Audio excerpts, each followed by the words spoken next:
ઝઘડિયાના રાણીપુરામાં ખનીજ માફિયાનો પત્રકાર પર હુમલો, 55 લાખનો મુદ્દામાલ જપ્ત। ભરૂચ જિલ્લાના ઝઘડિયા તાલુકામાં બેફામ બનેલા ખનીજ માફિયાઓએ હવે લોકશાહીના ચોથા સ્તંભ સમાન પત્રકાર પર હુમલો કરવાની હિંમત કરી છે। રાણીપુરા ગામ નજીક નર્મદા નદીના પટમાં ચાલતા ગેરકાયદેસર રેતી ખનનનો પર્દાફાશ કરનાર પત્રકાર જયશીલ પટેલ પર રેતી માફિયાએ અધિકારીઓની હાજરીમાં જ હુમલો કરી જાનથી મારી નાખવાની ધમકી આપી હતી।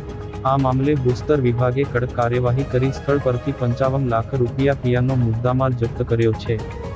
પ્રાપ્ત વિગતો અનુસાર ગોવાલી ગામનો દેવાંગ ઉર્ફે લાલો ઈશ્વરભાઈ ઠાકોર રાણીપુરા નજીક નર્મદા નદીમાં નાવડી અને મશીનો દ્વારા ગેરકાયદેસર રેતી ખનન કરતો હતો।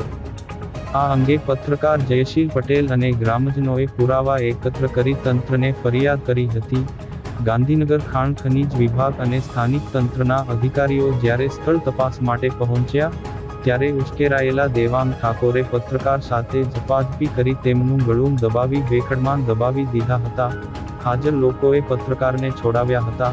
ત્યારબાદ તેમને ઈજાગ્રસ્ત હાલતમાં અવિધા સરકારી હોસ્પિટલ ખાતે સારવાર માટે ખસેડાયા હતા।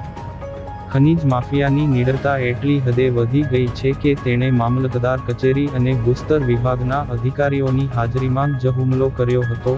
આ ઘટના બાદ ભૂસ્તર વિભાગની ટીમે રેત ખનનમાં વપરાતા મશીન સહિત કુલ 55 લાખ રૂપિયા પિયાનો મુદ્દામાલ કબજે લીધો છે। ઉલ્લેખનીય છે કે હુમલો કરનાર દેવાંગ ઠાકોર ગુનાહિત ઇતિહાસ ધરાવે છે। અગાઉ પણ તે રેત ખનન અને દુષ્કર્મ જેવા ગંભીર ગુનાઓમાં સંડોવાયેલો હોવાનું બહાર આવ્યું છે। આ હુમલાની ઘટનાને પગલે તાલુકાના પત્રકારોમાં ભારે રોષ જોવા મળી રહ્યો છે। પત્રકાર જયશીલ પટેલે ઝઘડિયા પોલીસ મથકમાં ફરિયાદ નોંધાવી છે। બીજી તરફ ઝઘડિયાના પત્રકારો આગામી સમયમાં જિલ્લા કલેક્ટર અને જિલ્લા પોલીસ વડાને આવેદનપત્ર પાઠવી ખનીજ માફિયાઓ સામે કડક કાર્યવાહી કરવાની માંગ કરશે। મારું નામ જયશીલ પટેલ છે, રાણીપુરા ગામનો વતની છું। છેલ્લા કેટલા દિવસથી રાણીપુરા ગામના કાછી જરાત વગાની અંદર ગેરકાયદેસર રીતે રેતી ખનન કરવાની કામગીરી ચાલુ કરવાની કવાયત હાથ ભૂમાફિયાઓ દ્વારા ધરવામાં આવી હતી। જે બાબતની જાણ અમે જિલ્લા કલેક્ટર ભૂસ્તર વિભાગ ડીએસપી અને ઝઘડિયા પીઆઈને કરી હતી।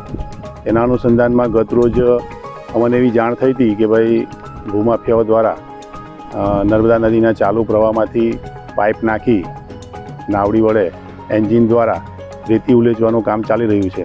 તો હું અને અમારા ગામના કેટલાક ખેડૂતો સ્થળ પર આવ્યા હતા। ત્યારે અમે જોયું કે ભૂમાફિયાઓ દ્વારા આખી પ્રોટેક્શન વોલ ટાઈપની એક ભેખડ હતી તે આખી તોડી નાખી અને તેમના જેસીબી મશીન વડે અને નાવડી વડે રેતી ઉલેચવાનું કામગીરી શરૂ કરવાની કવાયત હાથ ધરી હતી। આ સંદર્ભે મેં જિલ્લા ભૂસ્તર અધિકારી ઝઘડિયા પીઆઈ અને પ્રાંત અધિકારીનો સંપર્ક કર્યો હતો, જેથી તેની ટીમ ત્યાં તાત્કાલિક અહીંયા પહોંચી હતી। તે દરમિયાન આ જે ગેરકાયદેસર રીતે રેતી ખનન કરે છે તેઓ ગોવાલી ગામનો દેવાંગ ઉર્ફે લાલો ઈશ્વર પાટણવાડિયા નાઓ અહીંયા ધસી આવ્યા અને અધિકારીઓની હાજરીની અંદર મારી ગરદન પકડી લીધી અને મને જીવથી મારવાનો પ્રયાસ કર્યો। આશરે 45 થી 60 સેકન્ડ સુધી એણે મારી ગરદન પકડી લીધી હતી અને મારી સાથેના અન્ય લોકોએ મને બચાવવાનો પ્રયત્ન કર્યો હતો, જેથી હું વધુ મારમાંથી બચી ગયો હતો। ત્યારબાદ ભૂસ્તર વિભાગની ટીમ દ્વારા અહીંની જે ગેરકાયદેસર રીતે રેતી ખનન કરવાની પ્રક્રિયાની જે સાધન સામગ્રી હતી તેને જપ્ત કરી અને તેની આગળની કાર્યવાહી કરી 55 લાખ રૂપિયા જેટલા મુદ્દામાલ જપ્ત કર્યો છે।